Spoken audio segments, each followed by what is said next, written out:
does what it says on the tin, lad. What's that, Stephen? It's entertainment news. That's right. How we going, fellas? Well, hello and welcome into this week's entertainment news here at Movie Burner Entertainment Time. One of your co-hosts, Stephen John McLaughlin, and our co-host, John C. Walsh, is here. Thank you for coming in and watching us on our YouTube channel and, of course, our Twitch stream. We're here to talk about entertainment. We're going to be talking about Saturday Night in a moment. Dan Aykroyd calls the standalone a masterpiece. And we're also going to be talking about the next James Bond. Who's it going to be? Wow. Drum roll, please. James Bond's going to die. He's going to die. And Martin Scorsese, he's not showing off, announces another new Beatles documentary. I added in another one because you can... And another. To give you a clue where I'm going to be going in my thoughts on that, John, where I'm sitting on... what side of the fence? Well, I mean, there was another one, Beatles. and it was very, very good. And I've tried my damnedest to get. But we'll speak about that particular scenes from it that it really showcased Macca's great sense of humour. Yeah, and he has got a great sense of humour. I've done another. Yeah. That was good. Look, Ringo. Yeah, I've done John, a painting. Before we get into obviously chairs. this, we've been talking obviously over the last couple of days about the channel and stuff like that. Yes. And we're going to drink of apple juice to get serious here. Wait the whistle. You know, our channel has kind of slowed down a little bit in terms of subscribers, etc. Not that we focus on that; it's not about that. But certainly, one of the main reasons for that was that we had a strike on the channel for a good 4 months at the start of the year.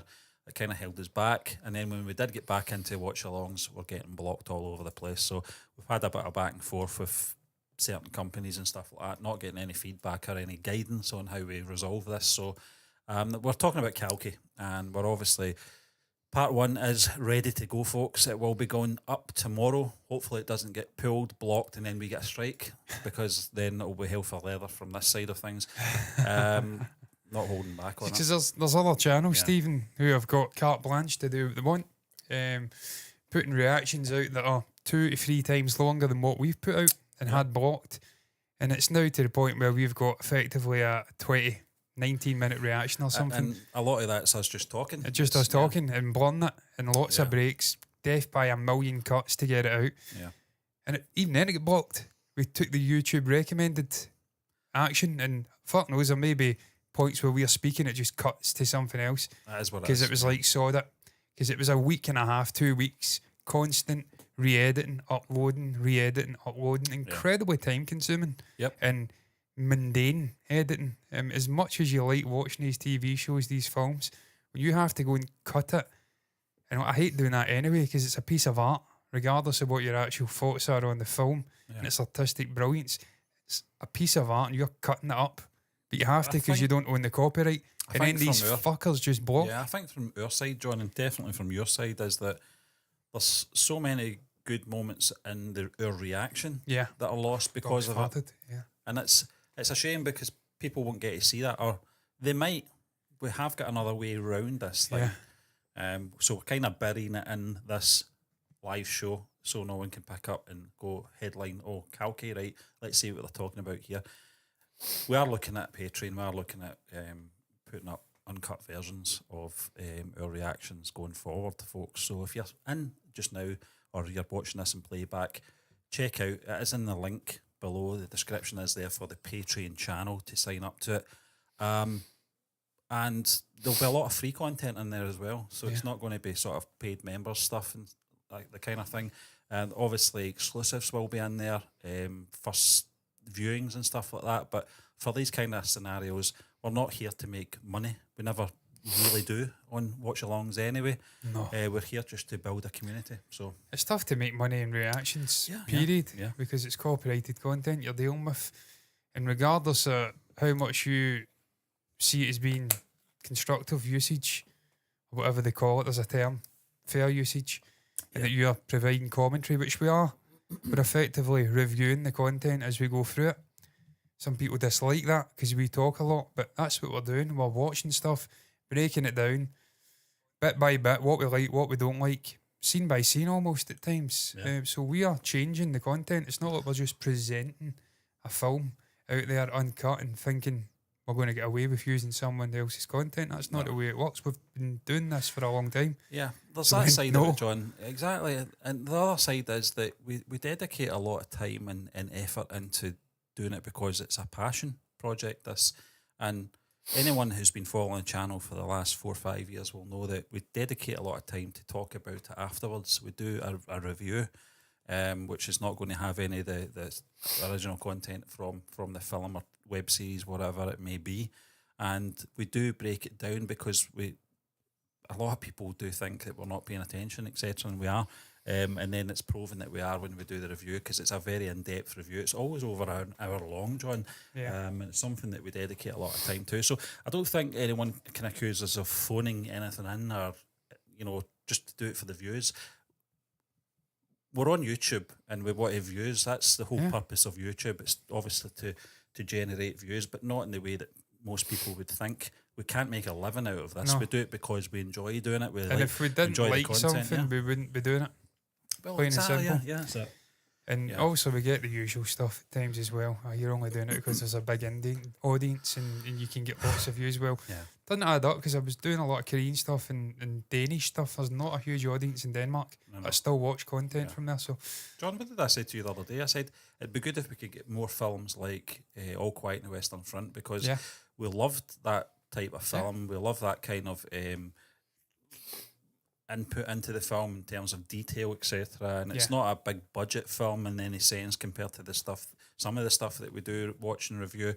But it was just one of these ones that's a passion to us. We're very interested in history, and what comes with that as a bonus is people interacting, giving their thoughts on the film, and then maybe recommending similar films to us. And that's how we like things to work on this channel: recommendations and things that snowball and take the channel in another direction. So we're always open to everything. But well, we'll see how it goes. Part 1 is going out tomorrow, folks. Hopefully part 2 will get some kind of airtime this week. It might not be in sequence, just due to the fact that it's not within our control. I'm going to endeavour to get it up tonight, and hopefully it'll be one cut. And then we'll finish off with the review, which we did 2 weeks ago. So and then we can move on. That was the point I was trying to get to, because we have got just showing. We've been talking about Madras Cafe, which we'll try to do with Anamia. Anamia's got some stuff that she's dealing with at the moment, but she is going to come onto the channel to do that watch along review with us eventually. It's an older film, to be fair. I think 2013 was it? I can't remember. And then we could go after that as well. The greatest of all time. About. So I mean, a lot coming up, but it all hinges on the current one obviously getting out. So John's doing his best, folks, and that's all we can ask for. So it's not good enough. It's not. What you's doing? Fucking lazy. But anyway, John, you're right. I'm lazy, to be fair. I've just been playing guitar a lot. Dan Aykroyd calls Saturday Night Movie a standalone masterpiece. We did the reaction to this a few weeks ago. It might have been more than a few weeks ago, actually, maybe about Aykroyd. And praises. Directed by Jason Reitman, John, one of our favourite directors, and his father, explores the 90 minutes leading up to Saturday Night Live's first broadcast on October 11th, 1975. Dan Aykroyd, an original cast member, praised the movie on social media, calling it a triumphant portrayal of the behind-the-scenes effort that brought the iconic show to life. He described the film as engaging, funny, beautifully cast and acted, and highlighted its accuracy and entertainment value. Aykroyd, who is part of the original show, enjoyed revisiting those moments. The cast includes Dylan O'Brien as Aykroyd, Gabriel LaBelle as Lorne Michaels, and other actors portraying the original SNL lineup. Reitman shared that casting Aykroyd's character was particularly challenging, but O'Brien's appeal made him the right fit. Aykroyd believes the film stands alone, appealing to both SNL fans and new audiences, and sees it as a potential contender for Best Picture.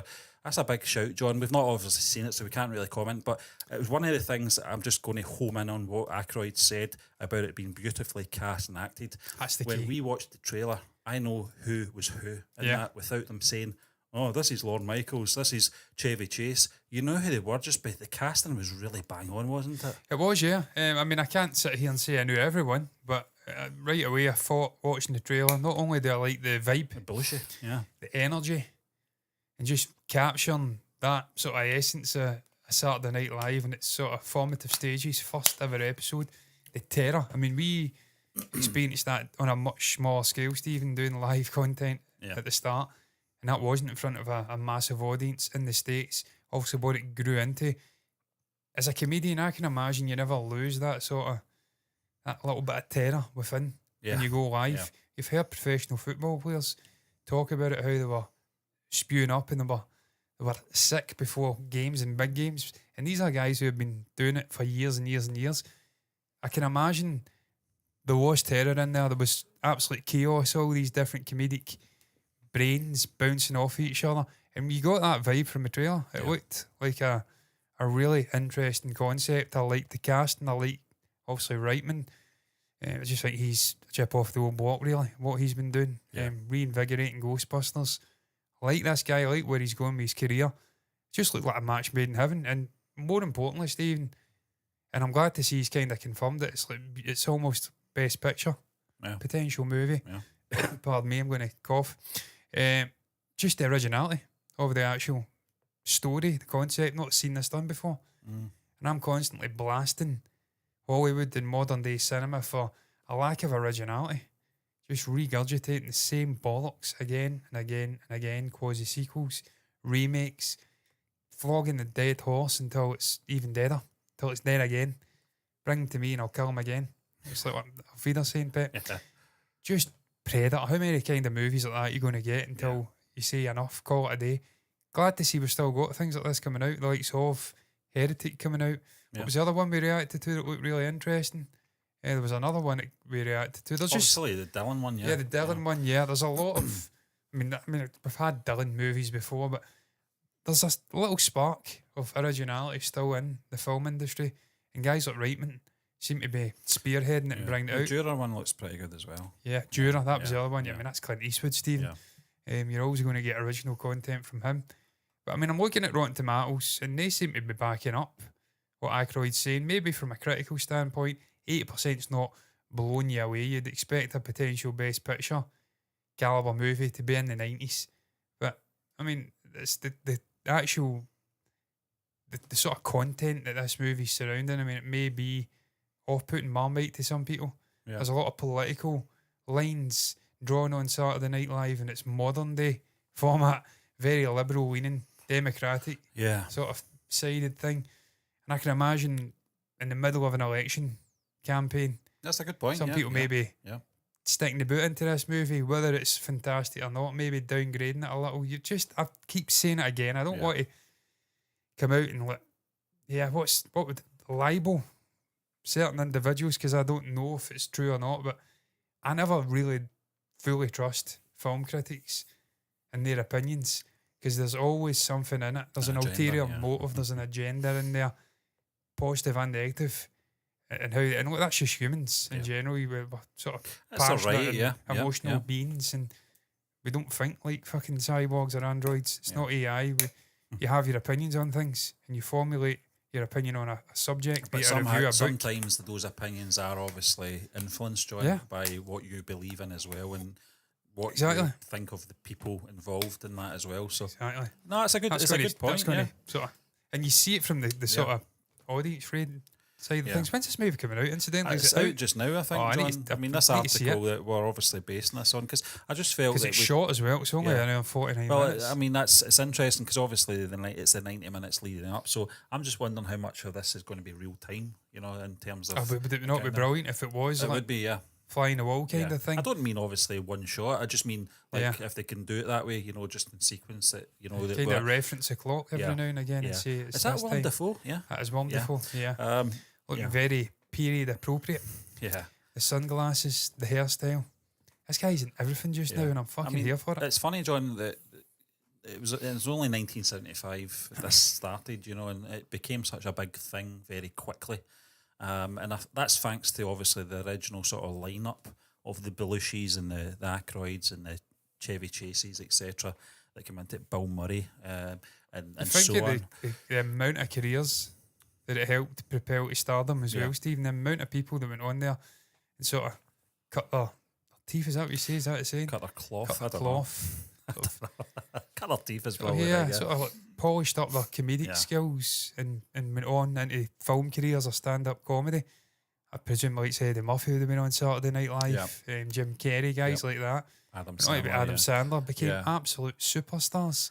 The amount of careers that they helped, not helped create, but gave a foundation to. What I got from the trailer was how intense the sort of build up to it going live as well. Yeah, it looked chaotic. Yeah, it looked like Chevy Chase was on one. I feel like he's always on one. Back in the day.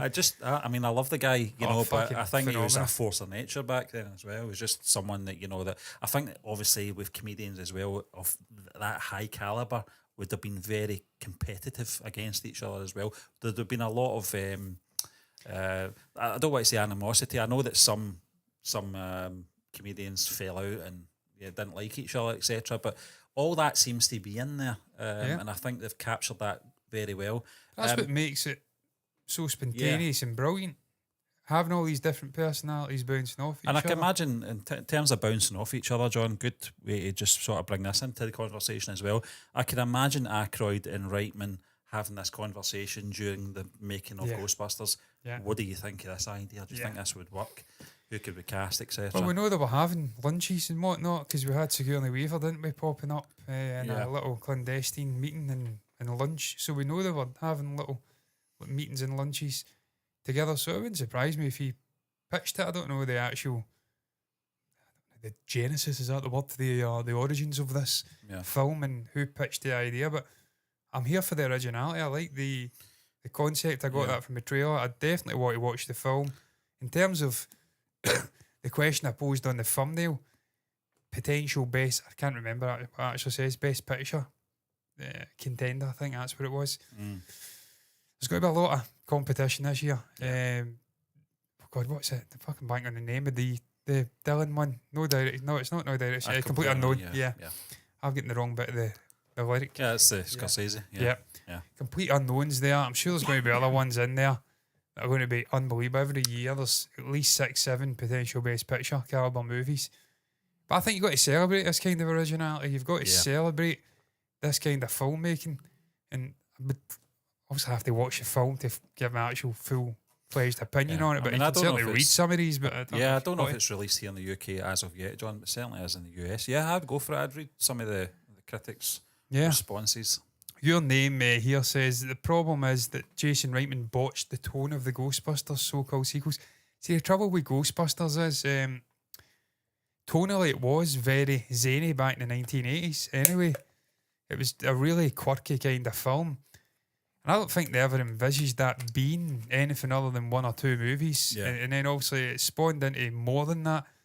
And it's really hard to, 3 decades later, 4 decades later, try and, I don't know, re-jive that kind of concept and maintain the tonal stuff that was going on in the actual early movies for a new generation, multiple generations of people who weren't even born at that time. I mean, it was 1983? 4? 3 or 4. The first one? I wasn't even alive. There's at least 2 generations after me now that are aware, conscious of film. So, I mean, that's moved away. I mean, I grew up watching the Ghostbusters movies. It must be really difficult for someone like Jason Reitman to come in, knowing the legacy of his father, try and pay homage to that, bring in the OG actors, but then rejig it, give a freshness to it for a new generation of people. It's really hard. It's why I like to kick Kathleen Kennedy and Lucasfilm and Star Wars and Disney at times for the shit they put out from Star Wars and Marvel and whatnot, but it must be insanely difficult, and they don't even try to do it with Star Wars to be fair, but get that balance with the original fandom in a new era of fandom who mentally and sort of culturally, fucking everything, they're just wired differently to people who were 20, 10 in the 70s, 80s and 90s. I mean, I think really Saturday difficult. Night Live's got a lot to do with that, John. Obviously with Aykroyd and Murray being part of the Ghostbusters setup, people knew what they were like, they knew what they were going into expecting it, and I suppose you could say kind of for the same thing for the new cast, with Paul Rudd. Yeah, the younger members not so much, but this is more of a sort of passing the baton to a new generation. So it was always going to be tough. It was always going to be hard to live up to the original film. The second film couldn't even live up to the original film in 90 film or whatever it was, the Ghostbusters 2, and they called it quits after that because it wasn't received well. Obviously, your name here does mention Harold Ramis as well, who's obviously a huge hole. Obviously, in the Ghostbusters sort of reboot, a massive name not there, a massive hole missing from that chemistry. They tried to sort of frame him in with it being his grandchildren, wasn't it? They did obviously the sort of thing at the end as well with him coming in. I think it was your man that played the warden in Shawshank that body doubled for him. Can't remember his name. Forget his name as well. But yeah, I mean, as it's just one of those things that it's never going to be what it was. And I mean, listen, I agree with what you're saying. Studios leaning already, knowing properties instead of doing something new. I've been saying that for years now. There is a real unoriginality in Hollywood, and we're getting quasi sequels. We're just continuing to kick the arse out of franchises that should be dead. Terminator should be dead. I mean, it should have been dead after T2. Should have duology finished. I like Judgment Day. I didn't mind Salvation. It wasn't a fantastic Terminator movie. Visually though, unbelievable. Seeing that in the theatre, the cinematography was the sort of standout feature. But it should have been dead as a franchise. Predator, Halloween. Franchises suffer that though, John. Star Wars suffered it. If we're all being honest here, right, and I'm not wanting to get into an argument about the prequel trilogy, the original trilogy, and the sequel trilogy, what's best, etc. The original trilogy, even the original trilogy, I still think Star Wars and Empire Strikes Back are the two best Star Wars films. Everything after it is diminishing numbers for me. Even Return of the Jedi, which had some of the best moments in Star Wars, is still a weaker film to the first two. Episode 4 and 5. Empire Strikes Back's one of the greatest movies ever made. I know A New Hope is in. Well, it's not because George bastardised it and kicked then it put off some. Though, But it was in the actual. It's in that heirloom, isn't it? With all the great movies made. But for me, Empire is the Star Wars movie, and everything after that is just, like you said, diminishing returns. But that's just modern film, Stephen. And the guy we're going to be speaking about at the end, he's certainly not of that ilk, although you could say maybe he kicked the arse out of the mobster gangster sort of genre for way too long. But we need guys, and that's why a pod Saturday night is a concept, because we're taking this idea of the first airing of this legendary show, all these personalities, and we're trying to do something fresh. And there is some freshness in there through biopics, through, I mean, I think horror's one of the more original genres just now, outside of fucking Scream and Halloween. There's some right good. I mean, the guy we're speaking about is the next James Bond, was in, or potentially next James Bond, was in one of my favourite horror movies in the last 20, 30 years. It's really sort of indie, John, kind of horror movie. Your name here says Saturday Night suffers from the lack of context and knowledge of the history of the show. Most young people don't understand how groundbreaking and edgy SNL was at the beginning. Well, this was the thing I was going to talk to you about. It was obviously pre-1975. There was nothing like this. I mean, you got your chat shows, you got your introduction to a lot of comedians through that sort of medium. But having a show dedicated to the talent of these people was not heard of, and it was something fresh, it was something new. We always think about, we're big Beatles fans, we always talk about John and Paul sitting in Dakota watching Saturday Night Live. They were obviously fans of this format. They loved what they were seeing. It was something new, it was something fresh. But you're absolutely right. I think nowadays, and as John mentioned, in terms of the sort of political influence Saturday Night Live possibly had through the sort of Alec Baldwin, and Jim Carrey doing obviously Biden and Trump for the last election. A lot of people that will still stick in a lot of the throats of people, I think, from probably mostly Donald Trump's sort of supporters. I mean, they're very clearly liberal leaning. They're definitely more leftist in their sort of values. They've sort of they've made their bed. It's in that very sense, tribalistic politics. I mean, it used to be less so over here, but even now it's becoming really tribal over here. Conservatism, Labour. I mean, for me, I'm neither. I just want out of that whole bollocks. But that's a whole other thing. And when you start dipping your toe into political issues, then presents a problem in terms of people's opinions on you. If you bring a film out, even about something that's 40 years ago, relating to that same entity, Saturday Night Live, people are going to have fucking very clear opinions on Saturday Night Live, and they're going to may skew their ratings. Stephen, we'll look at some ratings. There's some. I mean, I've not seen it. You're on the name here. I think you've seen it, but it looks of it. I like to look at the trailer, man. I did. I thought it looked a really interesting concept. And I'm not the most knowledgeable person when it comes to Saturday Night Live. I mean, we didn't get it over here. I was going to say that. We didn't get it over here, John. It was I've only went back and watched the Norm mouth. Macdonald ones and stuff like that from the 90s where he's taking the absolute But piss you've out been a of. fan of the likes of Aykroyd, Murray. Oh, yeah. And even the ones that came after, the Sandlers, the Jim Carreys. Chevy Chase, Steve. I love Fletch and stuff like Mike that and Myers. National Lampoon. But you knew where they all came from because of word of mouth, John. Yeah. It's globally well known, Saturday Night Live. Even if you've not seen an episode of it, obviously we didn't have access to Saturday Night Live, Letterman or anything like that over here. We didn't have that kind of thing. It wasn't obviously till we saw it within movies and stuff like that. Yeah. Well, there's nothing wrong with Michael Parkinson. No, he's one of the greatest. Yeah. Adam Graham, Detroit News, but there's definitely something there that the show is about to tap into. And the movie captures a buzzing beehive, even if it often stretches credulity. I mean, I got that. It's kind of buzzing beehive, chaotic. You said that. Almost like band. God, what? I'm about to say Band-Aid. It's not, is it? It was Band-Aid, wasn't it? Bob Geldof. Yeah. Just chaotic nonsense. Fucking bodies everywhere. Eagles flying about. Flying around.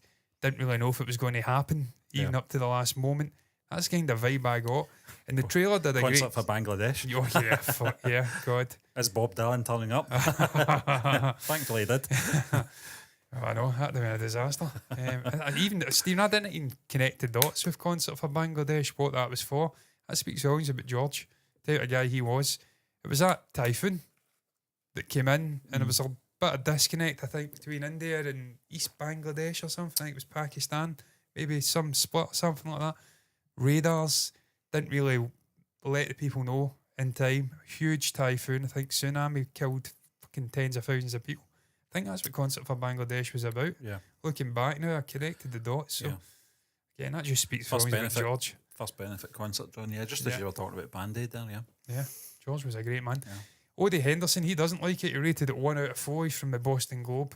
The script by Reitman and Gil Kanan is a haphazard, one-dimensional love letter to these shows' creator, Lorne Michaels, the Fabelman's Gabriel LaBelle that gives short shrift to almost every other character. So, I mean, it's not universally loved this, and like we says, maybe different reasons for that. That obviously it's just going to be Marmite. Some people fucking hate Saturday Night Live. They've always hated it. Yeah.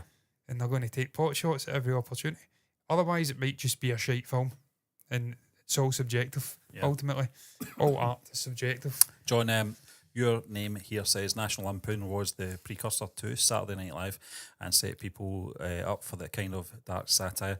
They were ready for it. National Lampoons was a fantastic film series, obviously headed up by Chevy Chase, but you obviously had Animal House, I think it was called. It was one of the first ones with Belushi, I think. But that first National Lampoon's film, the Vacation one, was one of my favourite films, one of my favourite comedies of its time. The European one, the follow-up was fantastic as well, and I did enjoy some of the Christmas stuff. But yeah, I mean, the original SNL and Lampoon made fun of both the conservatives and the counter-cultural hippies. Yeah, I mean, you're getting that balance there. You know, don't be precious about anything. You know, just everything can be a target, and that's what's missing in this world. Good comedy does that. That's why I appreciated Norm Macdonald so much. Nothing was off the table with that guy.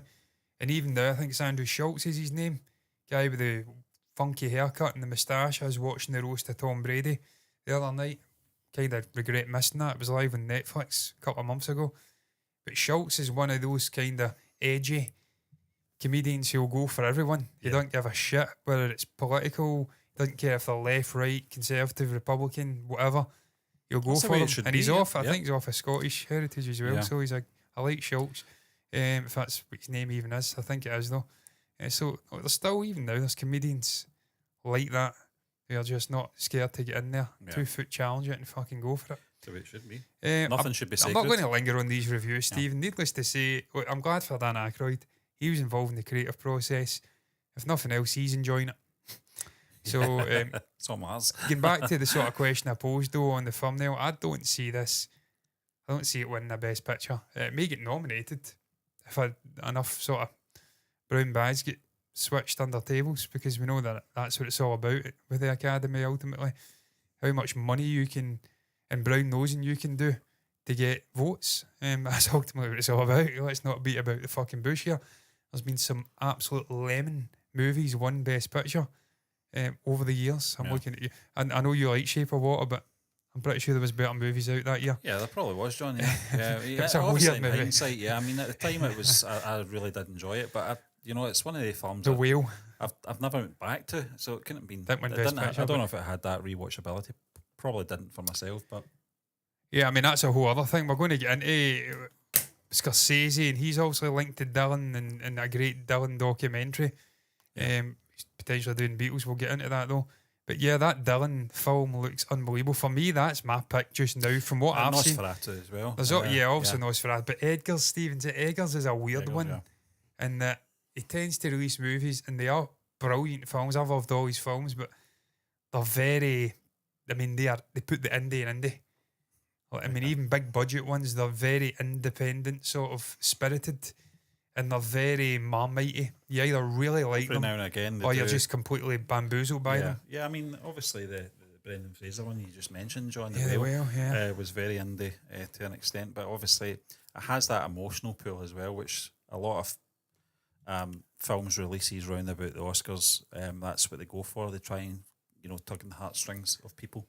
It's a horror movie ever won an Academy Award as well. That's the other thing. They're very Depends. snobbish, aren't they? Jaws, is that a horror film? Potentially, yeah. Well, yeah, maybe, yeah. I'm not sure. Did it kinda. win an Academy Award? I'm not sure. I can't Fucking remember. should have been Before my alright, to be time, fair. so I don't know.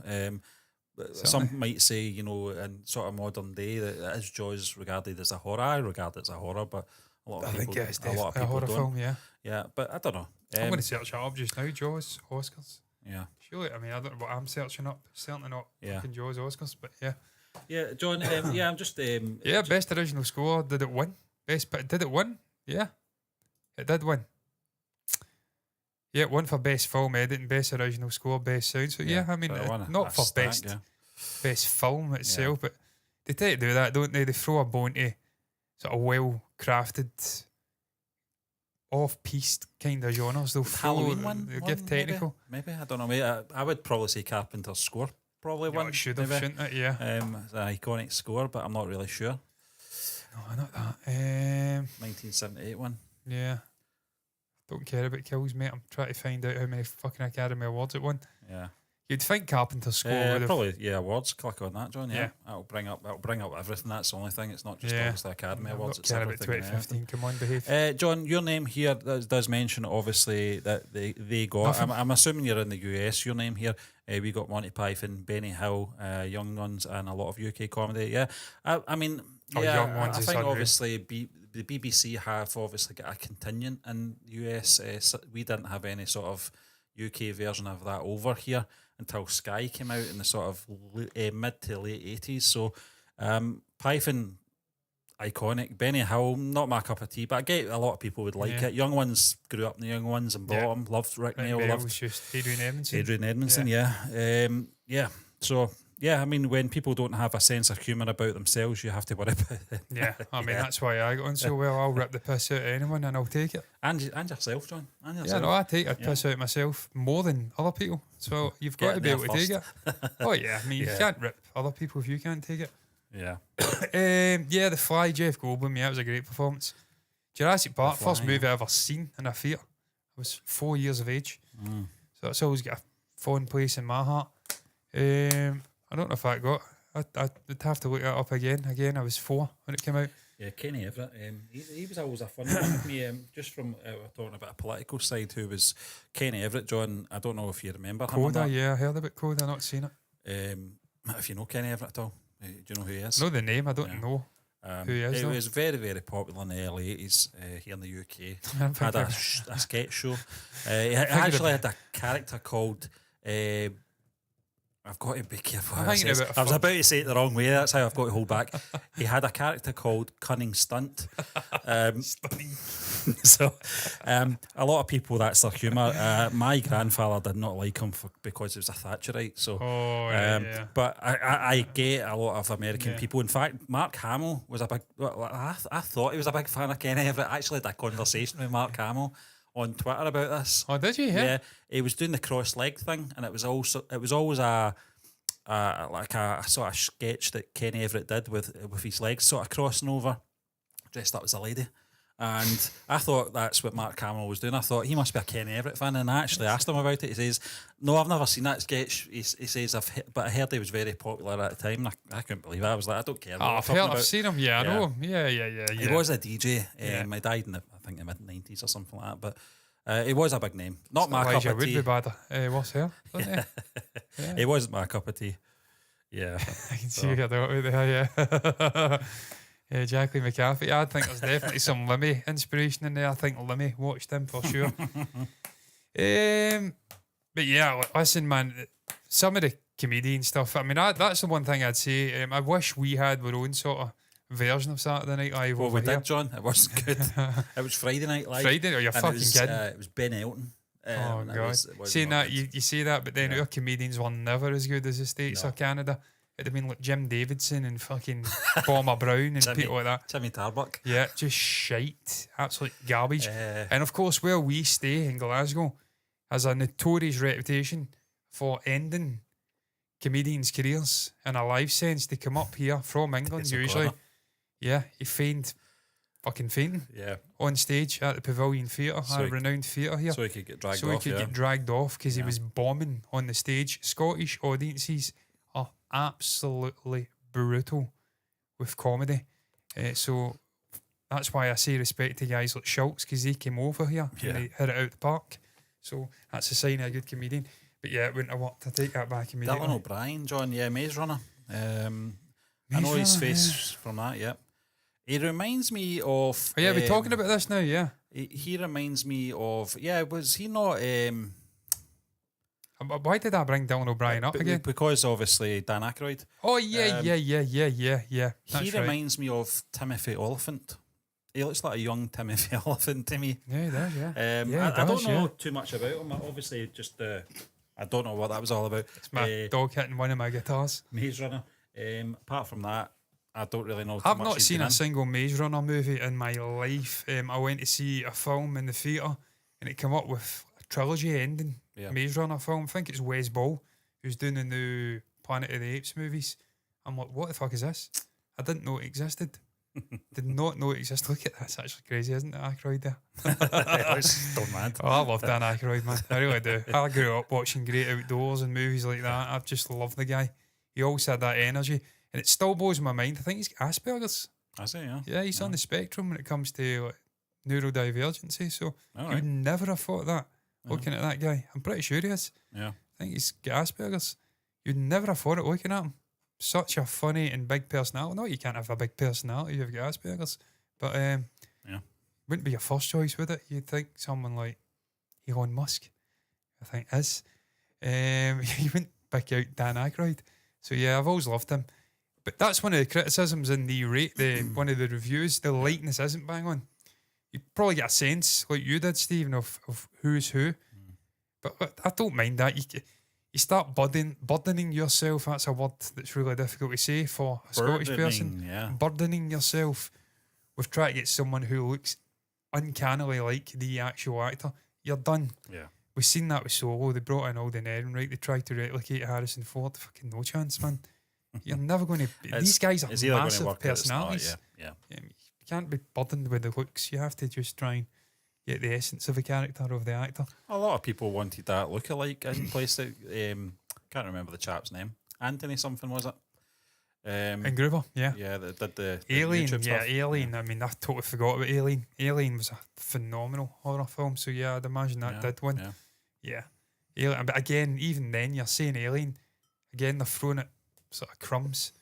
It's a technical thing again. It's just always technical stuff. They never really give credit to comedies or horrors or something that's not a sort of human condition drama-driven movie in terms of best picture and stuff like that. They tend to say that. I mean, I would say Everything Everywhere All at Once. It's kind of comedic. Kind of comedy film. It definitely was. It was and that done pretty comedy, fucking well. So yeah, even into the sort of human condition. Have you got anything else you want to add to this Saturday night? Looking forward to seeing it.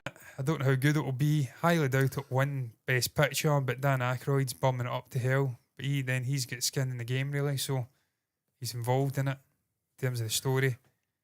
Probably involved in pitching it in some way to Reitman. So I'm kind of dubious about how impartial he is. But yeah, I'm looking forward to seeing it. I thought it looked good. It looks like an original concept, and I like Reitman, so I hope it is. I'm looking forward to it as well. But what about you folks? Are you looking forward to watching Saturday Night? Have you already seen it? Please let us know in the comments section below. We'll certainly reply to it any which way we can. But we're going to move on, John, to our next topic, and it's all about the next James Bond. Aaron Taylor-Johnson hopes and doubt as new big contender emerges in race to play 007. Aaron Taylor-Johnson is facing new competition in the race to become the next James Bond, according to recent data. Although he was previously a frontrunner after rumours suggested he was offered the role, the producers of the franchise quickly dismissed the reports. Since then, Taylor-Johnson's odds have decreased, with Callum Turner now emerging as a strong contender, shortening from 8-1 to 4-1. Turner's rise, with speculation about his girlfriend, Dua Lipa, potentially becoming a Bond girl. How's he done that? Pulled that off? Meanwhile, other actors like James Norton, Aaron Pierre and Henry Cavill remain in the mix. Despite the delay in naming Daniel Craig's successor, Amazon MGM's Jennifer Silk emphasised that the collaboration with Eon Productions remains strong and that the global audience is willing to be patient as they seek the right fit for the role. It appears that the next Bond announcement may still be some time away.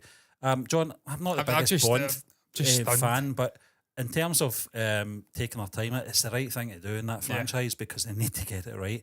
They don't want to go through actors after each film or anything like that. It's something that it's got longevity in terms of committing to the one actor for at least a decade. That's the way it's been for most of the actors that have played the role, and it's no any different, John, to obviously this situation as well. Callum Turner, I just can't believe he's from Fantastic Beasts. Fucking Dua Lipa. The only living boy in New York was the other one that stood out to me. I don't really know too much about the guy, but one thing I will say is I would rather they went for. I'm not saying he's a complete unknown, but in terms of Henry Cavill, I don't want to see his Bond now. No, he's too oversaturated. Yeah, and I think the other one he's was too old now as well. He's like 42. Your man from Hobbs and Shaw, I'm blanking his name. Idris Elba. Idris, yeah. He was the other name that was getting bandied about maybe 2-3 years ago. He's like 50 odds now. Yeah, it's done. It's no done. Way. We need to move on, and this is a kind of. You need a young-ish. I mean, we're talking about Aaron Taylor-Johnson, and obviously, your man Callum. Same Turner, age, yeah. Same age. But almost, the difference between Callum Turner and Aaron Taylor-Johnson is Aaron Taylor-Johnson is massively saturated. He's a far bigger name, household name than Callum Turner. Callum Turner's done about 12, 15 films at most in his career. I think Johnson's done double that. I think 1.5 Taylor times the Johnson, films John, minimum as well. You know, He's out there. you're looking for an actor that's going to commit to that role for the next 10 years or so. Yeah, and I almost don't want Aaron to commit because he's such a brilliant actor and a versatile actor, multi-genre actor. I don't want him to commit to Bond for 10 years because then he's stuck having to just fucking be James Bond and there's 2-3 year gaps between the films. And he probably doesn't want that either. And I would say Cavill's probably in the same boat after sort of, you know, that whole bad experience with playing Superman, John. Cavill's a weird one, Stephen, for me. And by the way, you're right. Your name, if you're still here, Tony Hopkins, Hannibal Lecter. Totally forgot about Hannibal Lecter. But again, that's horror, but it's more psychological. That's how they get around it. It's such a good performance. How could you throw shade at Tony Hopkins when he's delivering that performance? Yeah. But yeah, I mean, Cavill's a weird one for me because even though he played Superman, he's been in some amount of shit since then. He's not I don't think he's a top tier actor. Yeah. I think he's a good actor. He's a really likeable guy. Yeah. I like him. But he's not had I don't think he's fulfilled his potential in his career. I'm thinking Man from U.N.C.L.E. wasn't really groundbreaking, was it? The fucking Witcher. The Enola Holmes. Mission Impossible. I liked stuff him in as well. Mission Impossible. He played the sort of villainous turn. I think that's the sort of roles he should be doing. I'm not saying villainous. I just mean he seems to.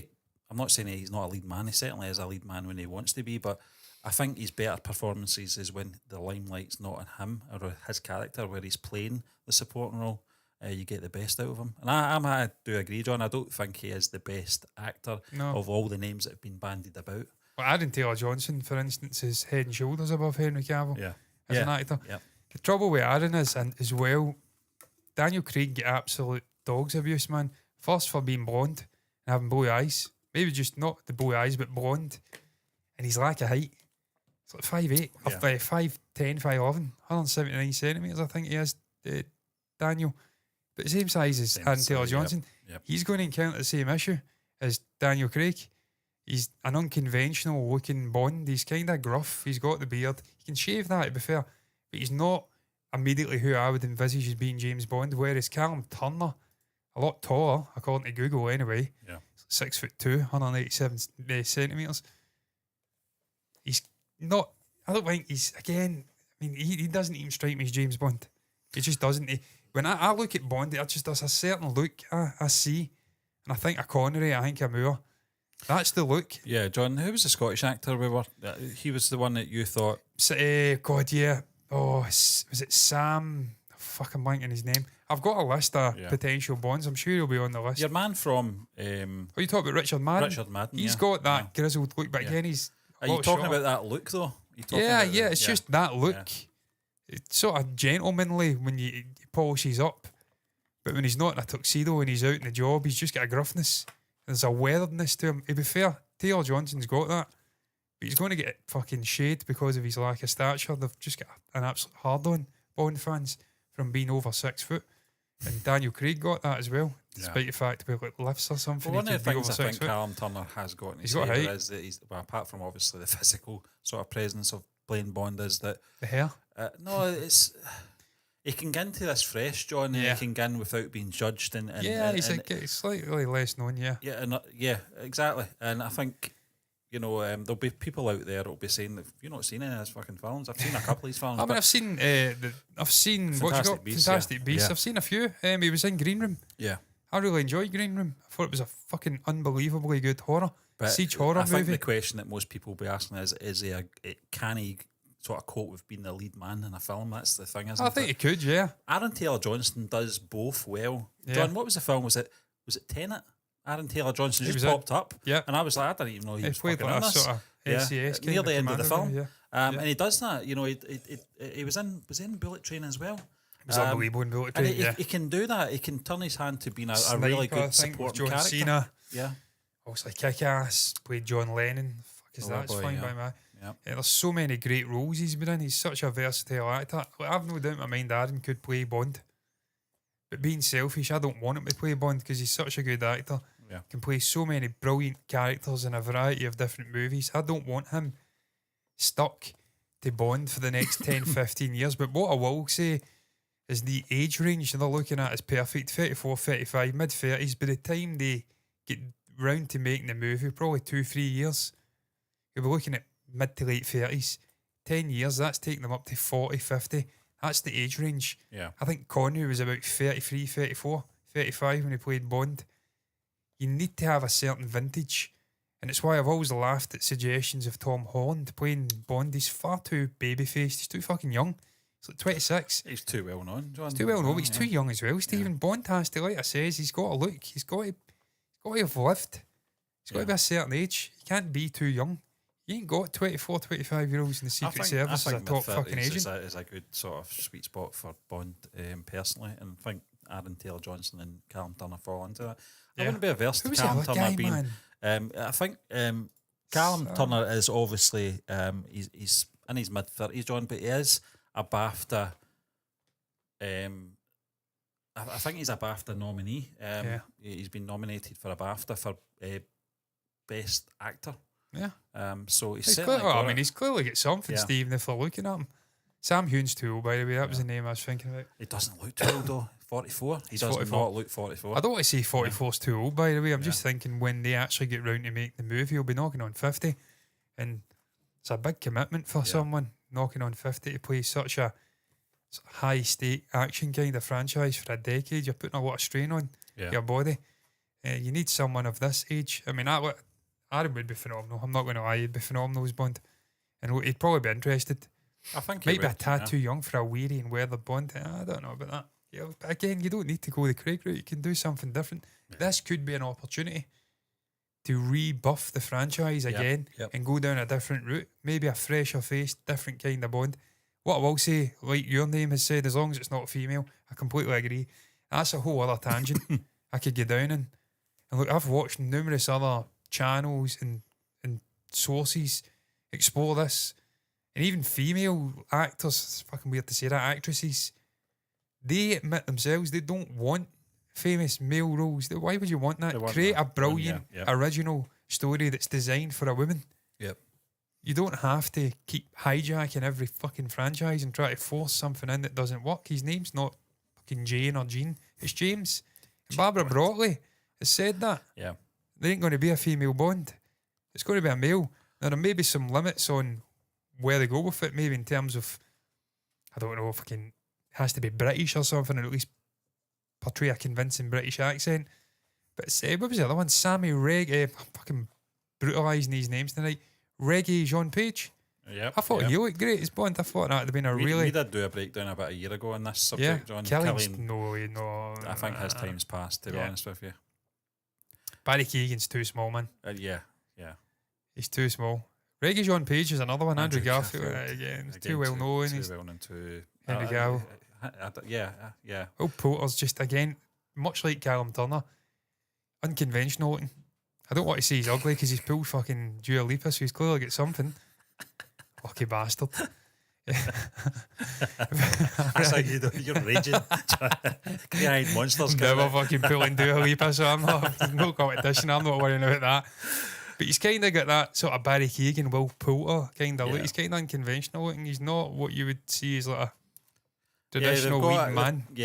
Tan Eggers too fucking I think small as well. He's going to be small, man. He's going to be nominated for this, isn't he? Fuck's sake, it'd be like Tom Hardy playing Bane. People would be like, you have to use permanent camera, low camera settings. You need to look up to make him look bigger. Tilt it, You know, women in heels would be bigger than him. It's ridiculous. Dev Patel, it's not going to happen, sadly. Too old.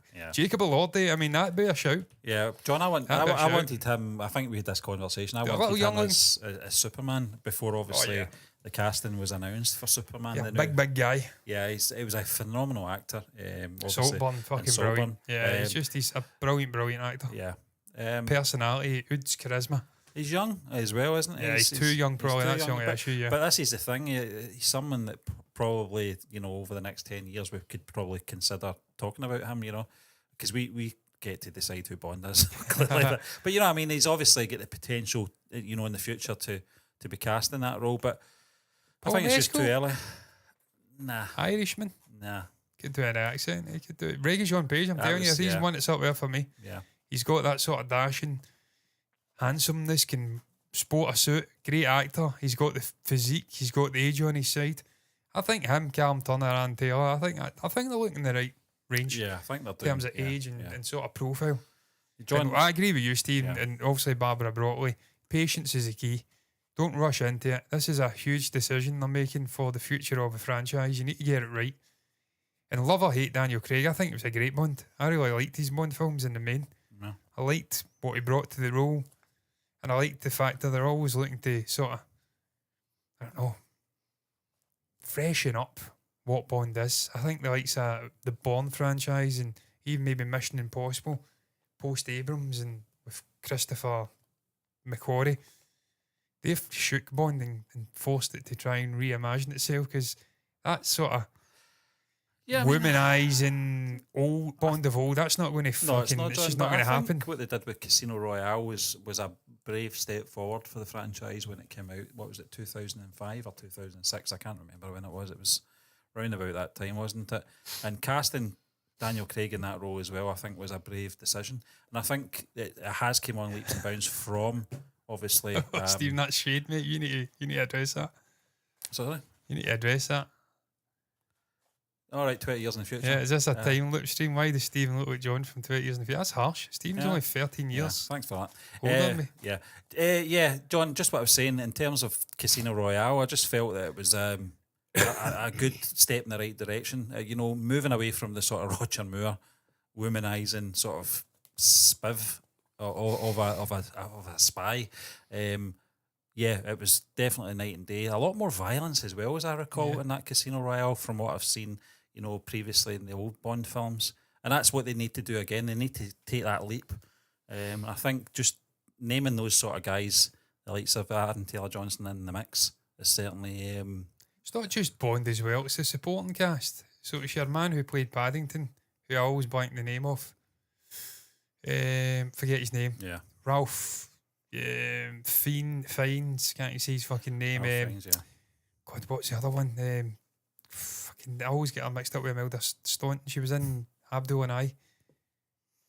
Victoria and Abdul. Why am I blanking out? Judi Dench. Yeah. I think she's in there. Getting that supporting cast, right? Why am I blanking? Ben. Fuck. I don't want to search it up. Ben something. He played, it's one of the letters, isn't it? Fucking Q or H or some shit like that. I'm not the biggest Bond fan. I have to state here. Ben Whishaw. Is it Ben Whishaw? I can't remember. But it's I think it is Ben Whishaw. Getting the supporting castings right is that's every bit as important as Bond. Yeah. And they did a great job in the Craig franchise. I liked the Craig Bond. I thought he'd done a good job. It wasn't traditional Bond. Craig Bond. I liked it, man. And when he came out the water with that Craig Bond. Yeah. Came out the water. You really think so?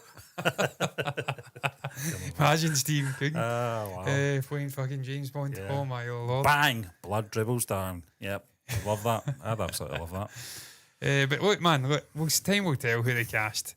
Aaron Taylor, I think, just personally, I wouldn't want to see him doing it. I think he would play a good Bond, but I don't want to see him doing it. Think of those other roles that he'd miss out on. I know. Doing that by commitment. I mean, I think he could handle it'd be fair, 10 years. Yeah. He'd be still like 47 when he's done. Yeah, still be younger than me. Yeah. Yeah, and he can go off and do other roles after that. Yeah, 56 apparently. John, we're going to move on. 55, I'm not 56 yet. If you've got any views on that, folks, in terms of James Bond, who you'd like to see playing the role, drop in the comment section who you think it should be. Do you think it's any of the names we've bandied about, or have you got a name that you think that we've not mentioned could do the role? Let us know in the comment section, folks. But we're going to move on to our final topic, and it's all about Martin Scorsese announces new Beatles documentary about how the Fab Four broke America.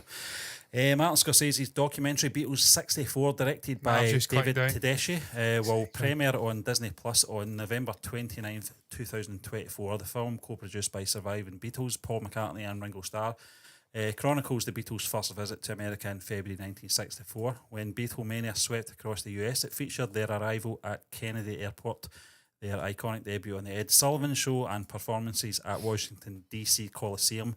The music has been remixed using AI by Peter Jackson's Wingnut Films and producer Giles Martin. The documentary includes new interviews with McCartney and Starr, as well as contributions from Sean Ono Lennon and Olivia Harrison to coincide with the release. A new vinyl box set of 7 remastered US Beatles albums from 1964 to 65 is available for pre-order. Cool. Disney Plus also has recently released music documentaries on the Beach Boys, which I've still to see and I want to do watch. Bruce Springsteen, again, I want to see, and John Williams. So Bruce is a weird one. I have to really do a deep dive in Bruce. I know he's major hits, and he's such a cool guy. And that Telecaster and just the band still touring to this day. I'd love to see him live before he ends it. John Williams, as well, is one of the other ones they're covering. I've seen the trailer for that, and it looks documentary phenomenal. about John Williams, the composer. Yeah, it looks incredible. What a phenomenal John, before I let you in, obviously 10 years ago we got 8 Days a Week from Ron Howard, covering the same topic of conversation. Yeah. So from my point of view, I totally forgot about that. I'm not excited about this, I've got to be honest with you. It's Scorsese though, isn't it? What can he bring up that's not already been brought up before, John? We've had different versions. It's a story though. It's the same story every time. It's the same footage every time. The things I am interested in is obviously AI stuff from Peter Jackson and Giles Martin. The audio is what I'm sort of really interested in. The rest of it, I couldn't really care less. You know, I've seen everything I needed. I saw on the Beatles anthology, and anything that was sort of concentrating on that period in time was already done in 8 days a week.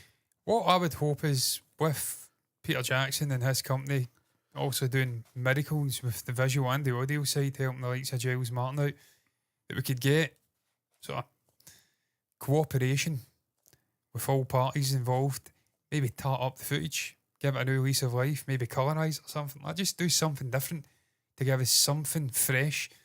But with Scorsese, Stephen, it's just as soon as you put Scorsese in a documentary in the same sentence, I'm immediately thinking No Direction Home, thinking the Stones one. But it's the Stones one I didn't like. I liked the Stones one. I thought it was fucking Didn't like good. it. I liked the way they used excerpts from the live show. It was what it reformat it. People were expecting a No Direction Home style, and he did the total opposite. He did a live show with obviously the archival stuff. I get that, but I mean, it'd be interesting to see how he does tackle it, I suppose. But the issue you've got with the Beatles is, again, 2 of the 4 are gone, and a lot of the main players are now gone. Yeah. The likes of Brian Epstein's been gone for 60 years now. Yeah, Aspinall. Yeah. Aspinall's gone. Mal Evans is gone. Yeah. Derek Taylor's gone. All the sort of side powerhouses. And no harm to Sean Owen or Lennon or Olivia Harrison, but they didn't live it. No, they didn't live it. So what are they going to add to it? So you've lost stuff that is figures who could contribute to their experiences that's maybe a little bit different to same old shit you get from Macca and Ringo. Yeah. And even John, the archival stuff from the 70s and whatnot. Harrison, the little he maybe spoke on it, because he never really spoke on the Beatles, did he? Not a huge amount. He just, once he was done, he was kind of done. I think he was glad to be fucking rid of the Beatles, to be honest. I can't think of many times George spoke about the Beatles after the Beatles. Obviously, if you get stuff from looking at the Ed Sullivan Show, watching the likes of that boy or this boy, fucking this boy, that boy, that's boy. And he's laughing at the gulping and all the little things going on, but he's never really one to just go back and nostalgically, I don't know, I was going to say something there that's not appropriate, hit the vinegar strokes over the good old days in the Beatles. That's not really what George was about. So right off the bat, you're maybe a little bit fucking late for this.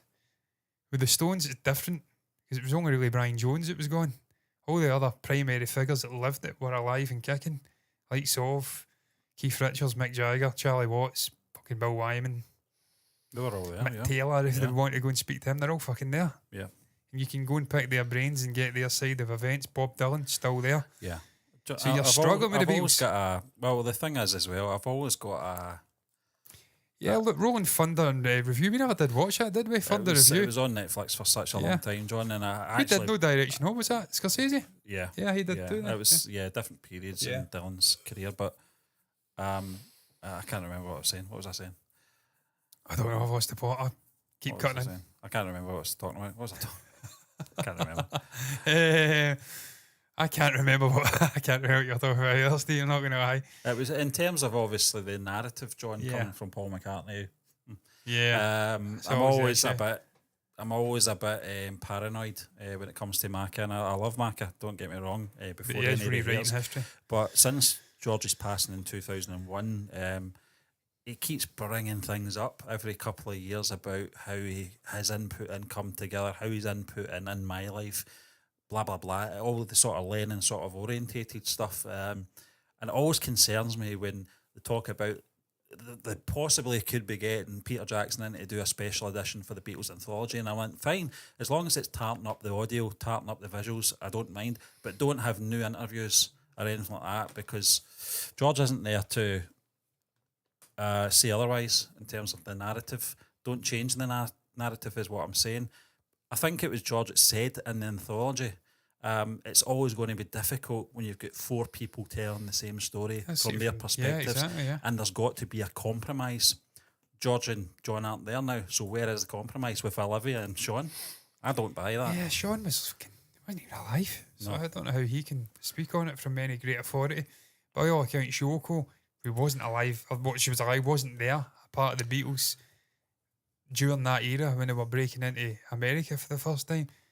She's not really, I think there's some, maybe, I don't know if she's got dementia or something, there's some memory issues. She's old as fuck now, Yoko, let's be honest, she's not on 100 or something like that. I don't know how old she is, but 93. Yeah, she's in her 90s. Yeah, she's like 91, 92 or something. I think she was 8 years older than John, and John would have been 84 last Crazy. week. Yeah, so she's like 92, yeah. So, and she isn't in good health, John. No. I mean, all kidding aside, I did see a footage of her collecting an award on behalf of John. Sean was there, obviously, and she was in a wheelchair. And no harm to the lady. I don't think she knew where she was half the time when she was talking, which is sad to see. Someone as sharp as that seen that deterioration. Happens to everyone, And though, that- after a certain And that age. footage was probably from about 3 or 4 years ago. Yeah. So Yeah. I know that Sean's obviously took over the estate now, so I get that why he's involved in this.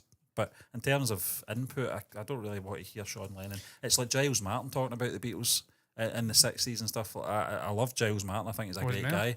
But he wasn't there. He could only, it's hearsay from his father. That's another one we've lost. Yeah, Yeah. George Martin, he's not there. So he's no longer with us. So he can't provide his sort of input into the. I don't think he had much input in the actual touring side of things anyway, to be fair.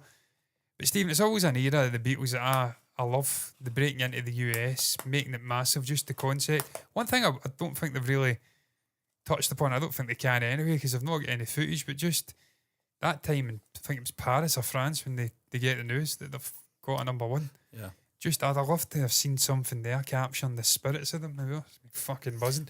One of the best bits about anthology is when Yeah, they talk about They that. talk yeah. about that Yeah. and just whining and dining after gigs and whatnot. That's how Lennon was Yeah. getting fat and obviously getting over. But I love that era, man. I love the plane trips and Will Bob and stuff like that. Yeah. And Mac are trying to fit chairs into suitcases. You get to see their personality. I loved the bit in the limo, John, when they've got the radio. Yeah, I and he's think listening. I think it's Murray the K. Yeah. They're going to be here tomorrow. We don't know anything about this. Do you know anything about this? No, I don't know anything about this. It's getting the personality of them because Yeah. during the Beatlemania, they were very much personas. Yeah. And it was like, John, he's this, and there's a quiet Beatle, and this is, there's a heartthrob. It's just, it had personas, but you got to see the personality Yeah. of them. And I mean, I'm talking about the fucking original documentary. I can't remember the name of it. The US one, where they do, it follows them in the hotel room and whatnot, and them touring. And I think, is that the same one they asked 8 days a Ringo? week one. Yeah. No, it's the one No. before that. There was one before that again, wasn't Was there? US tour one. Right, Pretty okay. sure there was. All right, okay. Because it was on, I may be tripping, it may be 8 days a week. I don't know. I don't remember. I just It remember used to be that. on YouTube. Yeah, Because you used to see yeah. Macca with the painting. Look, Ringo, Yeah. I've done a painting. Yeah, all of that's Oh, look, in here's 8 days another. a week because that was part. Yeah, that was 8 days a based week on then. the US Yeah. tour. Yeah. That's why I can't understand this. Yeah. The making of this. I don't want to ruin it for you, John, but you seemed quite excited about it. But, No, I'm looking forward to seeing what Scorsese does. But you're kind of right, Stephen. What more can you fucking realistically do? It's something that's been. I mean, I can't be a hypocrite and say that Hollywood's ripping the arse out of franchises and doing the same thing again and again and again. That's why I'm And then not sit excited. here and yeah. say, yeah, I mean, this is a brand new documentary about the Beatles, but guess what? We've already explored this content. I mean, maybe it's an 50 age times thing before. with me because there was a period I can go back 20 years ago, when maybe longer than that, 25 years ago, that I can actually say, you know, I can't get enough of this content. You know, I can't get enough of new stuff, etc. You know, and remasters. In terms of the records and in terms of the videos and documentaries, but there comes a period when you've seen as much as you possibly can see. Occasionally you might see something, not seen that before. Yeah. But it's very rare now because you just sort of you just take it all in, you know, as the years go on, and I'm not excited about it. But your name here says a full Lennon documentary would be great. Is that something we've ever had? We had Imagine, and that was a fantastic documentary. It was, John, but it was weird as well. It was Well, yeah, it's going to happen when Phil Spector's in a building, isn't it? you've got Cynthia in there, you've got Julian, you've got Yoko, you've got Sean in there, all giving their perspectives. But I don't know. I mean, maybe it's time for a new one. I don't know, but I think Lennon's legacy over the years has certainly changed in terms of perspective. Yeah. From that period of time, a lot more haters out there. I think it's a political thing more than anything. But you know what, with- Steve, with that's the John. one thing I would criticise Yoko for. And I don't criticise her for many things. I don't think she split the Beatles up. I think that's a myth. I think they came to their creative end. They were all I mean, it was like expedited maturing. These guys were in their 20s when they split.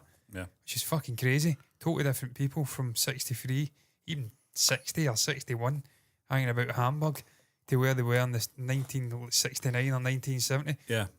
Really individual people want to pursue their own sort of stuff. We only really Macca probably want to keep the gang together.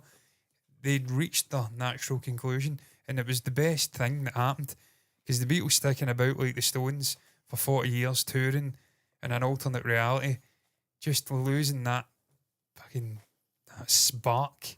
It's just that shit. We've seen that with Bowie, we've seen it with Elton John, just these great names from the 60s not hanging the coat up at the right time, and they just, I don't know, they lose something. The Beatles are never going to have that. went out at the top of their game. Yeah. I don't blame Yoko for that, but she's white. I think she's been actively involved in whitewashing Lennon's sort of legacy, his darker sides, his personality. The real fans of Lennon and the Beatles know what the guy was like. They know that he had a really troubled upbringing. He lost his mother, he lost his father, he fucking walked out on him. He had a really turbulent life, and he was a fucked up human being, like all human beings are. We've all got our demons and issues and crosses to bear. But I think a lot of that, after his death, he became this angelic figure. I don't know if it's just Yoko, but I think she did fucking partake in it a fair amount. Yeah. Changing who Lennon was to being this holier than thou, third coming of Jesus Christ. He wasn't that. He was a human being. He fucking had addiction problems. He had demons. It's one of the things I like about John Lennon was that he was very honest in that, John. He never shied away from his faults, and he had regrets like most humans do in life. When they go through life, they do look back on certain things that they did, decisions they made. And that's what makes you human. It's how you learn and grow from that. And I think that's what he was trying to do, John. I think that's what he was trying to do in the last couple of years of his life through Sean, was try to sort of, and they get criticised for that as well. And I'm like, he's damned if he does and he damned if he doesn't. Against he was like fucking 20, 23, 24. He was only married one in the band at that point as well. People always do the comparison with Macca. Macca was footloose and fancy free. He was a single guy. Yeah. He could go to the studio when he wanted to. He could, but Lennon had commitments, John. A kid when he was in his early to mid-20s in the middle of Beatlemania. How could you be a ever-present father when you're one of the most famous people caught up in a hurricane of stardom and fanaticism? It was always going to be difficult for Julian. Julian was unfortunate in that it played out the way it did. It was unfortunate. It was just bad luck, bad timing. But I don't think you can tar him with a brush and say he was this evil fucking woman beat. I don't think it was a woman beat. I think that's bollocks first and foremost. But just these people can go and fuck themselves in a sense. That's what I'm saying. But I would love to go. I'd love to see a documentary about Lennon. Again, you've got the same issues though. Who are you going to get to pick the brains off? Who's going to be people out involved? there? There's people out there that want to paint him as an angel. There's people out there that want to demonise him. Let's try to find the right people, because I don't think there's many right people out there, to be honest with you. You get people sycophants and people that've got their own agendas to make their own names. He liked one of my comments on Facebook. He's all right. John, here's an interesting concept for you from your name here. He says a great doc would be about the guy who took over for Ringo during a leg of that. It's a good movie, Yeah, Jimmy Nichols. Yeah. John, I always find that photo of him sitting at the airport after his stint. He came in with all this sort of fanfare and crowd all following him, and then when you see him leaving, he's sitting in the airport himself, sitting down. Nobody's around him. He's just sitting himself, and then just fades back into obscurity. It's such a sad story, but it would be an interesting story to go down to see what happened afterwards. An hour and 20, an hour and 30-minute movie. That'd be really cool. See, that's what I'm talking about, originality. There's tons of original little ideas and stories out there. I think he's still alive. To be tapped into. Yeah, it was. I think it was reported that he died. I don't know how people come up with these things, but it turns out he's very much alive still. Best documentary, biopic. Yeah, that'd be fucking shot, wouldn't it? Yeah, Neil Aspinall and Pete Best's mum. Yeah. Drama in there. Better than Coronation Street. Yeah. Oh, I don't know though, man. I don't know.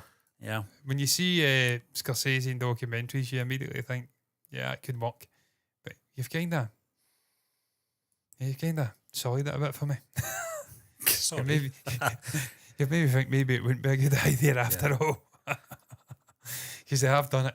I will watch it. I'm not going to lie and say I will not watch it, John, but I'm just not as excited. That's all I'm saying. Yes, I previously would have been not excited for the newly recorded interviews with Paul McCartney and Ringo Starr, Richard. No? Yeah, it was my idea to go to America. Yeah. Fuck off. You try kid. I'm starting to believe it was Fall now. Yeah. Okay, still a Fall, even if it is Fall. What's his name again? Billy Campbell. Billy, yeah.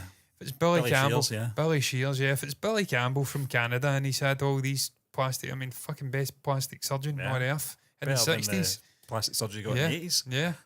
And he can play left-handed. And he's actually better than the original Paul McCartney, because all the best work, really, for Paul, in my opinion, came after the real Paul McCartney died. It's how he convinced Paul's brother that he was the same person. No, I know his family and whatnot. Yeah, it's extraordinary. And again, he produced the best work. So well done, Phil. No matter what. That's a show in its own, John. Talking about that. Oh God, I know. What a load of fucking nonsense. Right up there with fascinating, though, isn't it? That is, yeah. I do like those kind of things. Although I don't believe an ounce of it. I always love reading those things just to see how they justify these facts or these so-called facts. Oh, did you not know John get replaced as well? He had body doubles. It's like fucking they do the whole jawline thing, don't they? The ears and stuff like that. Yeah, it's like Vladimir Putin bits the Beatles. Yeah. Apparently Vladimir's died about 20 times in the last 5 years. Too much time in their hands. Get 50 body doubles. Yeah. What's your thoughts on the topics we touched upon? No, I presume we're done. Yeah, we're done. Yeah, we're done. What's your thoughts on the headline? Dan Aykroyd talking about Saturday Night, the movie, 2024 movie that is. Sort of detailing the first night of the infamous Saturday Night Live. He says it could potentially be a Best Picture winner. He's praised it to high heavens. It's accurate, I think. I can't remember his exact words. I can't remember, and it doesn't matter. What's your thoughts on Saturday Night? I can't remember his quote. It was over an hour ago. What the fuck? 35 years of age now. I'm not what I was back in the day, guys. Wait till you get to my age, John. Share your thoughts down below about Dan, about Saturday Night. Thoughts on the next James Bond? Callum Turner, I think, is the chap who's breaking through. Yeah. As the front contender now, Aaron Taylor-Johnson. That was very Patricia. Yes, it was. Sunny Delight. Sponsored by Dettol. Sponsored by Dettol. Alan's Duboff. Sponsored by Dettol. James Bond, Aaron Taylor-Johnson. Who would you like to see playing the next James Bond? You want to see Callum Turner? You want to see Sam Heughan? You want to see Aaron Taylor-Johnson? You want to see Reggie John Page? Anybody you want to see playing them? Comment them down below in the comments section. Thoughts on the new Scorsese Beatles documentary charting the journey over to the United States of America? I was going to sing that fucking song. I'm not going to do it. God bless the USA. Share your thoughts down below. And like many years from now, I'm proud to be. Fuck it. Anyway, what's your thoughts on any of that? Comment down below if you came to say. Like the video if you've enjoyed it. Subscribe to the channel. Hit the bell icon to get notifications straight to your eyes. Follow button, notifications button over on Twitch to see us live over there doing the exact same fucking thing we're doing here. Thank you to the comments. Thank you to your name is here and to Captain Birdseye 4. For saying I'm 20 years younger than Stephen. That's some shade flung at Stephen. Well, perhaps maybe they're saying you're very young looking. I'll take it that way. Yeah. They might be right. Yeah. They don't know my age, so they could be saying well, they do now. Because I said you're 13 years older and I'm 35. Less are shite at maths. Thank you to the comments. All that's left to be said though is until the next time, thank you once again for watching us and bye-bye. And I'm proud to be an American. At least I know I'm free. And you can